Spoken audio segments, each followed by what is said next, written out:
10 années déjà de Journée nationale des diasporas et de l'Afrique. Pierre de Gaëtan, quel bilan?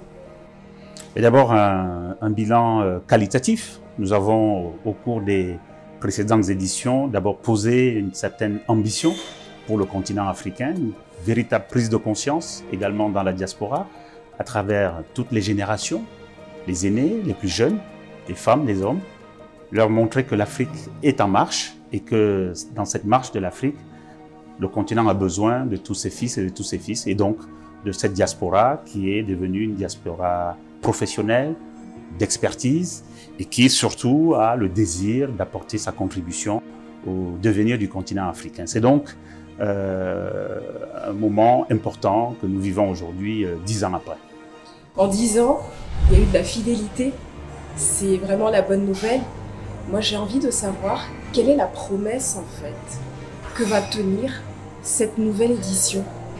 Mais 2023, pour ce 10e anniversaire, c'est comment cette diaspora aujourd'hui mobilisée s'organise pour se mettre au service des acteurs du continent africain. D'abord les acteurs publics, puisque davantage de politiques publiques mettent les diasporas au cœur, n'est-ce pas, de leur ambition, mais aussi et surtout du secteur privé qui est essentiel dans la construction d'une Afrique à la fois fière d'elle-même, mais surtout une Afrique ambitieuse pour ces nouvelles générations et notamment cette jeunesse extraordinaire. Ce sera, je pense qu'on peut retenir, le rendez-vous des connexions. Oui, c'est le rendez-vous des connexions d'abord parce que il n'y a pas de devenir du continent africain en l'exclusion de sa diaspora.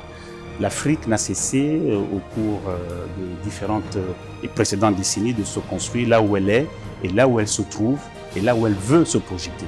Et donc, la diaspora doit être connectée au continent africain comme les acteurs du continent doivent être connectés à la diaspora. Absolument. Et je crois qu'il y aura une lumière particulière à mettre sur les talents, parce que ce continent regorge de talents. Oui, c'est un continent extraordinaire, d'abord par ses potentialités naturelles, certes, mais surtout par ce boom démographique qui est un véritable atout. Et pour construire un développement durable, eh bien, il faut investir dans la formation, dans le renforcement des capacités et donc dans le développement des métiers, les métiers d'aujourd'hui, mais aussi les métiers de demain. Donc je pense que c'est la clé de ne pas rater ce rendez-vous.